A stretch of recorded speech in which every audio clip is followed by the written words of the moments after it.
Hey guys, I'm Andrew with Transform Charleston. We're going to be installing a starter strip. It comes in 2 pieces with a perforated edge. You're basically going to snap that in half, come back out, and now you have 2 pieces of starter. We install a starter along all eaves and rakes.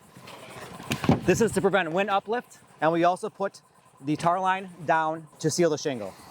You see the drip edge here? We're going to do a 1/2 inch overhang on all eaves and rakes.